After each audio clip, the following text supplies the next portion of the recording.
Clemson and LSU. What a game we have lined up for Saturday night prime time. Who's going to win? We're going to predict all this thing later in this show. We're also going to talk about North Carolina. They've announced a Hulu show that they're going to be doing, a season long, kind of following the program, meant to show off the program. We'll talk a little more about that, what that means, and what I expect it to be like here on today's episode of Armchair Analysis. And we want to welcome you in here. Well, I want to welcome you in here, as it is just me today. To this Tuesday edition. It's August 26, 2025. Week 1 is officially on the horizon. We are just a little over 48 hours by the time you're seeing this away from the official kickoff of Week 1 on Thursday night, where we have a handful of really good games. We're going to preview Thursday night's games on Thursday. So make sure you're here for that when that show goes up at 1 p.m. Eastern Time. Make sure if you're new around here, you subscribe. Okay, 90% of you guys who watch these videos aren't subscribed, and that's okay. Look, not everybody's going to love every single thing they see, but I'd appreciate it greatly. It means a lot to me. Helps this thing get going and continue to roll as we've now exited preview season and get into, well, the playing season, the prove it season, if you will. So I thank y'all for tuning in. I thank y'all for being here. And again, just like and subscribe. Helps us out a lot. You can even comment down below. Let me know your picks for today's game. And let me know what you guys think of the upcoming, again, conversation about North Carolina and their Hulu show. So without further interruptions, welcome in. Let's get to business here. And North Carolina is, in fact, going to have that Hulu show coming up, I assume out probably next spring or summer. But they've got a show that was announced just the other day that Hulu is going to be following them around, putting together a documentary about the season from week 1 all the way through the end of the year. Pretty excited for this, honestly. And you know, I got some notes that I wrote down here, so if you don't mind, I'm going to read them. It'll be season long again. And a quote from Bill Belichick is, "It will showcase our program." Look, I think this is really good on a lot of levels. It's great for UNC. A lot of brand exposure right there. And, you know, if you play college football 26, you know how much that means. But in all seriousness, it's a lot of brand exposure. North Carolina, of course, is a basketball school for all intents and purposes. That's what everybody recognizes North Carolina for. Michael Jordan went there. Of course, Grant Hill went there. You know, you got a lot of very iconic players in the sport who went to the University of North Carolina. When I was younger, I mean, a guy that didn't even really play in the NBA that still sticks out to me is Tyler Hansbrough. And, I mean, he played in the NBA, but he wasn't like a standout star or anything. Never really made a long career out of it. But Tyler Hansbrough was a guy that I remember. You know, like UNC, when I think of them, I think of, sure, I think of football players because I've been watching college football since I was like 6, but, which, by the way, will be 20 years next year. This is actually my 20th season watching college football, if you think about it. So, 2006 season, all the way up until now. That's a long time watching the sport. And obviously, there's plenty of people who've been watching it longer, but that's a lot of my life. That's 4/5 of my life watching college football. It's pretty crazy. But what I'll say about that is that North Carolina, you know, you think of the basketball side first. Of course, you have the guys, you know, TJ Yates, Sam Howell, of course, stepped up, Mr. Trubisky, Giovanni Bernard, even, who was a part of this program. And I'm sure there's plenty of others. Julius Peppers back before my day, which is also really weird to say because he was obviously a Carolina Panther when I was younger. Sorry, I'm getting off on too many tangents. But the point being, we finally get to learn, you know, we get to see a program from the inside. And Bill Belichick's doing a great job of again, getting the exposure to the North Carolina program.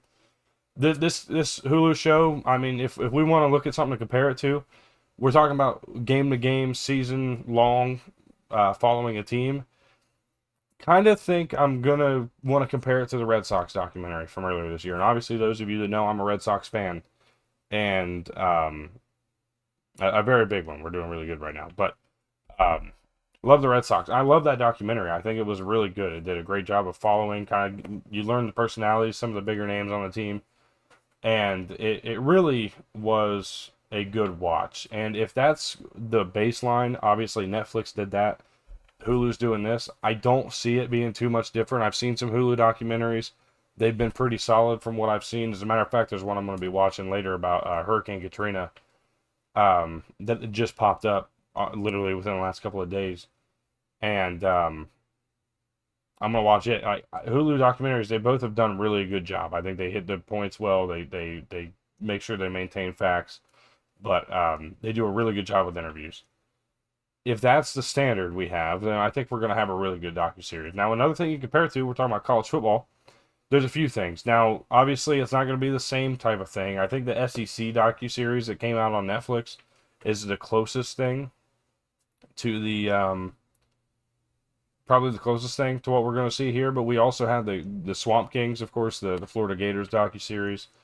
Um, there's really plenty of sports documentaries, but those are some of the ones that come to mind. And if that's what the bar is, if that's what we're looking at for this series in this season from Hulu. And then here's the other thing is, what do they do years beyond? How do they go through other programs and look at other programs?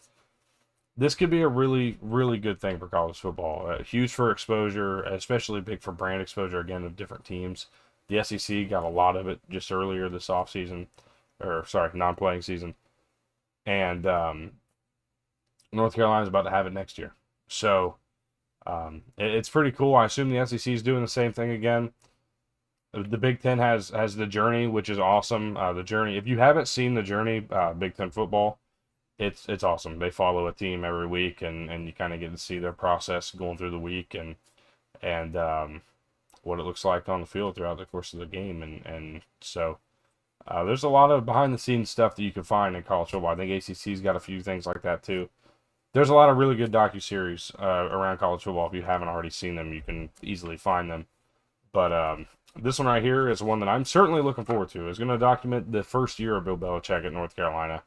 And by the way, that kicks off on Monday night, and we are going to be talking about that on Monday.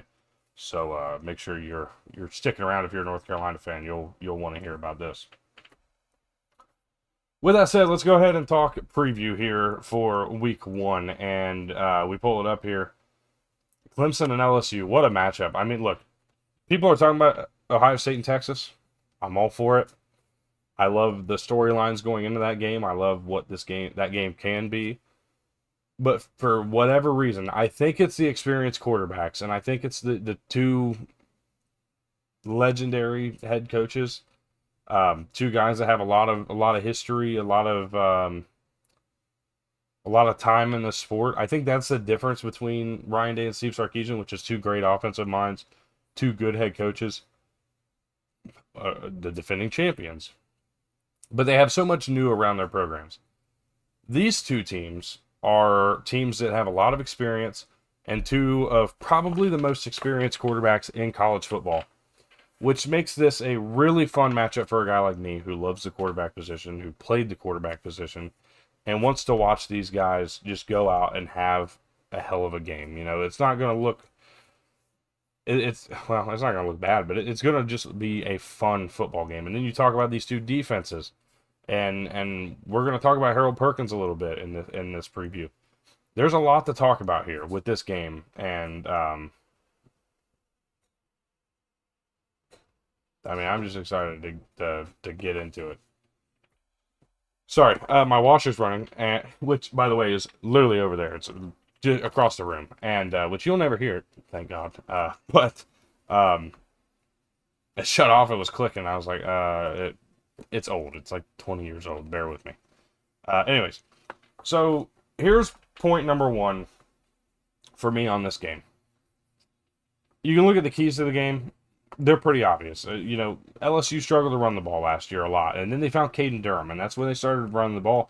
But their offensive line didn't really help them in their run game. They only averaged 116 yards per game, as you see on the screen, which is less than they allowed last year per game, which is a bit problematic. That's not really LSU style in anybody's regime, but certainly not a Brian Kelly team. I'd love to know the last time that happened, personally. But the point I make here, they find the running game. They can move the ball, and maybe take this crowd out of it a little bit. Maybe play some time of possession ball. Maybe hold on to the football a little bit.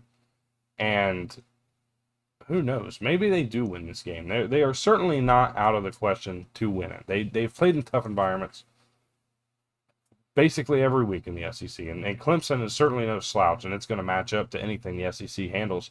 It's going to match up to anything that Death Valley, Baton Rouge can handle.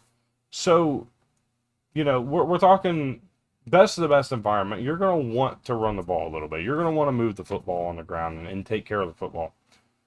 That's why the running game is so important to me when we're talking LSU. When we're talking about Clemson, we're talking about really one thing for me. And there's a few things. I got three on each side. I hope that's okay. But getting to Garrett Nussmeier is important.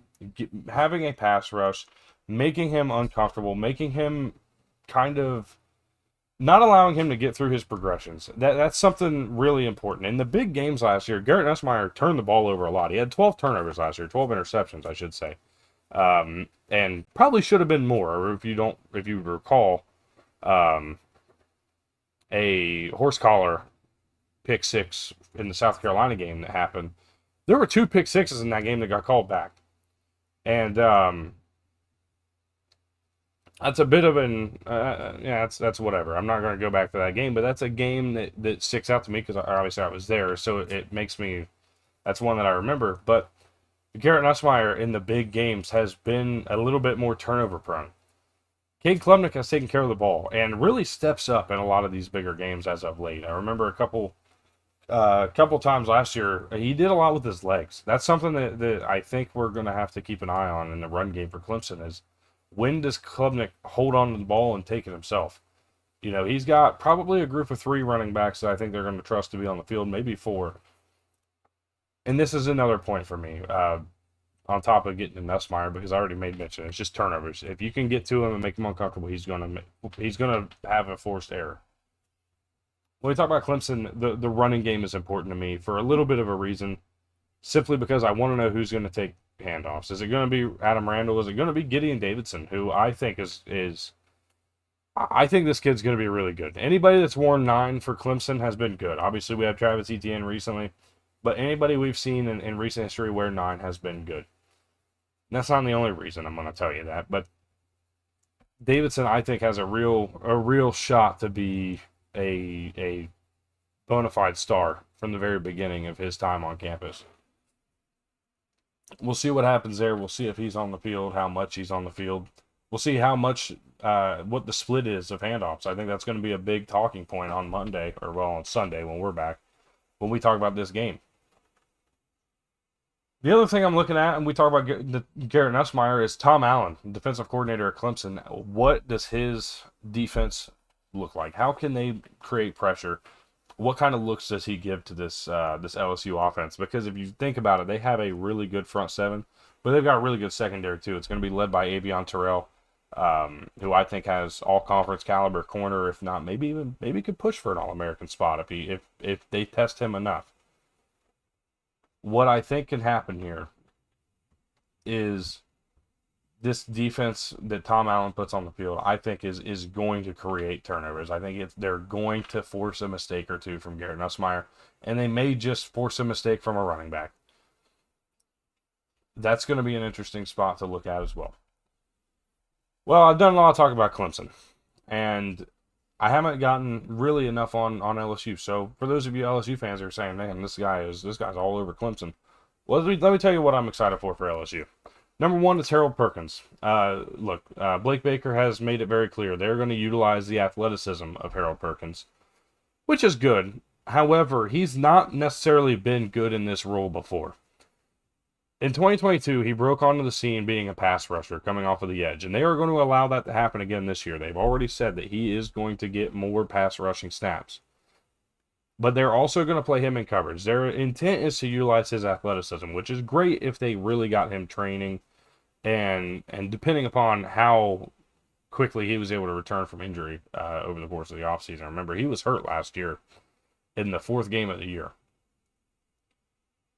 Should he be able to stay healthy, should this LSU defense be able to take that step forward, which they're expecting, both these defenses are expecting to take a step forward, but LSU specifically, because they finally have, or they seem to feel like they have, the guys and the personnel that Blake Baker wants and they want to have to run this defense. How they manage and utilize Harold Perkins, I think, is going to be a big deal on Saturday, and I'm certainly going to have my eyes on 7 the entire time that they are on the field. Talked about the running game, but really, a big thing here is the LSU offensive line. We talked about the run game specifically, but it wasn't just the running backs. It was the offensive line that struggled a good amount last year, which is crazy if you look at the talent that got drafted. They just didn't work as a unit. They worked individually really well. They were all very good at what they did. That's why their pass blocking was so good. That is why they were so good in pass block sets. In running sets, they did not play very well. They didn't do their job very well, and that's where we saw some struggles in the run game. I think this new offensive line doesn't come in with the names, doesn't come in with the, you know, with a lot of hype around it, and that's where they're going to have to build off of. They're going to have to find their way throughout the course of the season. I think they certainly will. I'm expecting a lot of big things for LSU. I have them in the playoff, and not only in the playoff, but making it past the first round. So, for me, looking at this LSU team, we'll see how this O-line progresses. If they are good from the beginning, this is going to be a really good team all year long.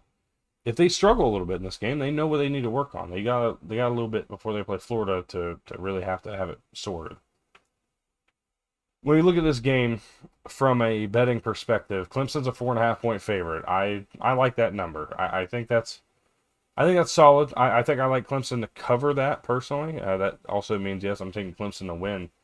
But the over-under sits at 57.5, and as of right now, I have 48 based on the score I'm predicting. I don't know that anybody hits 30, and that's what's holding me back from that 57.5, but it certainly could happen. I have Clemson 27, LSU 21. I think this Clemson team gets off on the right foot. Again, this is a team that we know a lot about. They have home field advantage. And I think the defense really wants to prove themselves under, again, Tom Allen in his first year as a defensive coordinator down here at Clemson.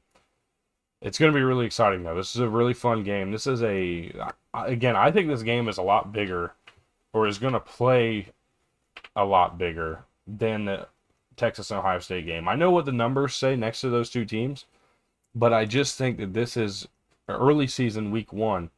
This might be the best matchup in week 1. I love Notre Dame, Miami. We're previewing that tomorrow, so make sure you stick around if you're a Notre Dame or Miami fan. And we're going to talk about it, but you just don't have the guys, you don't have the proven commodities on both sides of the ball in any other matchup this week as to what you have here. That's what makes this game so special to me. That's why this game it feels so important to me. And I'm really looking forward to it. I think this is going to be an absolute blast. I am pumped. Got the day off on Saturday, so we will be ass in couch watching every single game on Saturday. And this is going to be one that will have a special place front and center on the big screen. So appreciate everybody for tuning in. Thank you guys so much. This has been a lot of fun, and I'm excited. We got more to do, though. Tomorrow, again, Notre Dame and Miami are going to be the preview. We'll have some more news and nuggets to go tomorrow. Thursday, we'll preview Thursday's games to include Nebraska versus Cincinnati. But there's some interesting other ones. We got Boise State at USF. That's an interesting G5 playoff matchup or potential playoff decider. Miami, Ohio goes on the road to Wisconsin. That could be closer than people say or thinking. ECU at North Carolina State could be interesting. And then Friday, we got our Take 10. That's going to be a lot of fun, too. Take 10 will come out. We already got one pick on the board. But we got other games, too. App State and Charlotte play each other in Bank of America. We got Georgia Tech, Colorado. We've even got Auburn at Baylor. Man, I'm excited for that. So we got a lot of previews. We got a lot of stuff to talk about this week. So I thank y'all for tuning in. Thank y'all so much. Again, seriously, if you're new around here, leave a like. If you're new here, if you're not already subscribed, 90% of you who watch aren't. Please subscribe. Takes just a few seconds. but it helps us get to our goal of 200 before we get to week 1. I think we can do it. So thank you all for tuning in. Hope you all have a great rest of your day. And we'll see you tomorrow with Notre Dame Miami.